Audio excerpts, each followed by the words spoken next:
Okay, everybody, on your feet, standing up, stretching arms over the heads, circle the heads, maybe rotate, looking over your left shoulder, looking over your right shoulder, and having a seat, maybe flexing your spine a little bit. And great job. So, not life altering, a little stretching, right? Feels great, but it's not going to send you home and change your life. So when I was a young choreographer in San Francisco, I started showing my choreography, and after a while, people kept coming up to me and saying, um, I really laughed, or I really cried, or something about it really made me think. And this really started to interest me because I knew that as a dancer, as an individual, it was very much a healing process for me to take class or to give class. But I started to be sort of wonder about this idea of being able to heal, not just the dancers, but the audience as well, collective healing or mass healing. So I asked myself, or people ask me all the time, why do you dance? Well, I always say that I dance because I have to, but in reality, it keeps my digestive tract running and it keeps me distracted from negativity, and it buoys my energy, and I get a chance to give back to other people.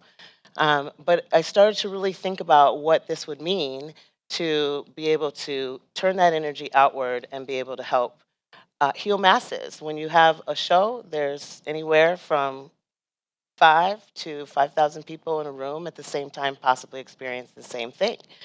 So, who among us has not been changed by Michael Jackson and Thriller the first time that you saw it?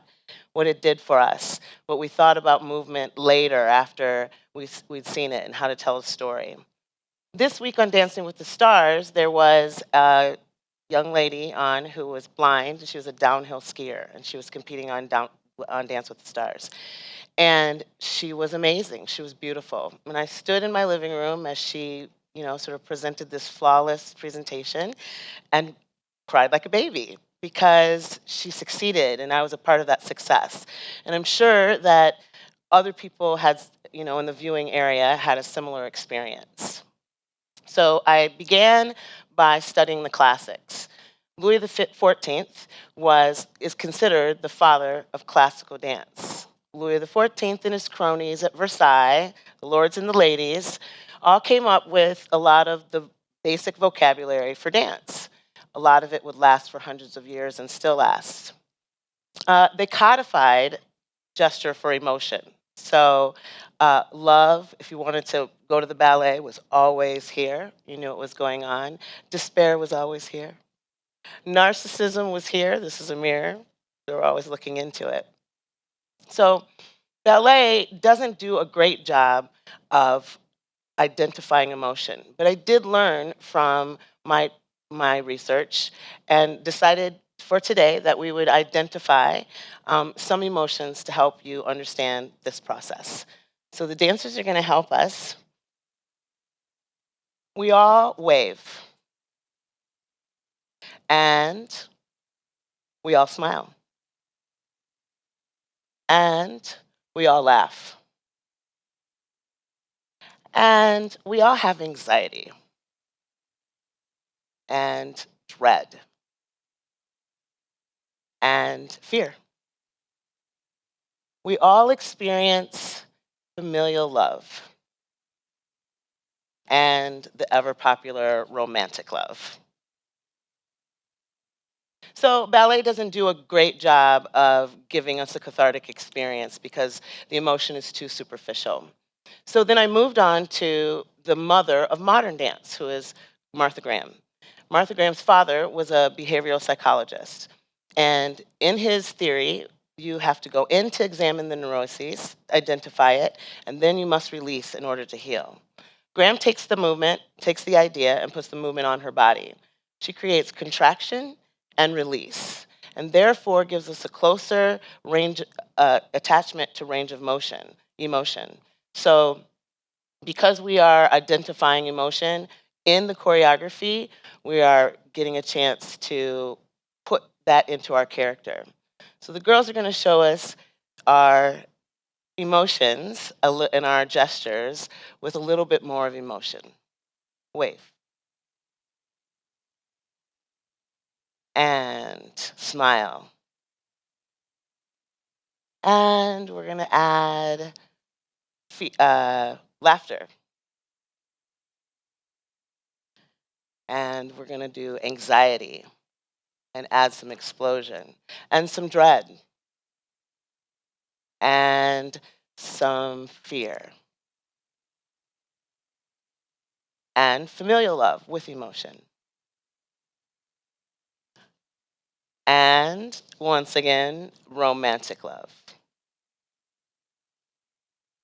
Because Graham gives us this opportunity to attach emotion into gesture, it changes what you're seeing. So in order for you to understand what happens next, we're going to use a few of the movements. Maybe you can identify them, and so you can see and feel what we might be talking about.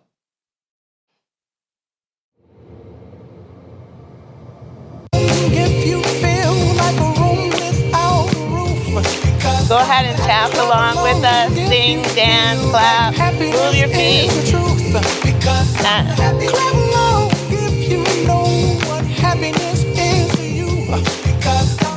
Clap along if you feel like that's what you want to do.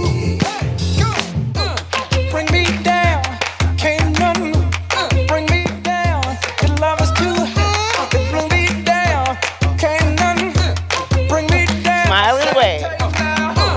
Bring me down, can't nothing bring me down. Your love is too high, bring me down, can't nothing bring me down. I said, clap along if you feel like a room without a roof.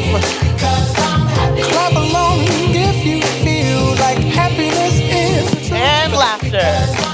Clap along if you know what happiness is to you. Clap along if you feel like that's what you want to do. Clap along if you feel like a room without a roof. Clap along if you feel like happiness is the truth. Family love. Clap along if you know what happiness is to you. Clap along if you feel like that's what you want to do. And romantic love. Bring me down, can't nothing bring me down. Your love is too high, bring me down, can't nothing bring me down. I said, clap along if thank you, Molly, Cecilia, Ava, and Emmy. If you feel like happiness is the truth, clap along if you know what. So, if you had a good time, if it raised your energy, think about how you can become a part of dance. Can you help make costumes? Can you attend the ballet? Can you donate to your local theater? All of these things help alleviate the things that are going on in the world that are bringing us down and can bring us all together sitting in a theater like this. Thank you.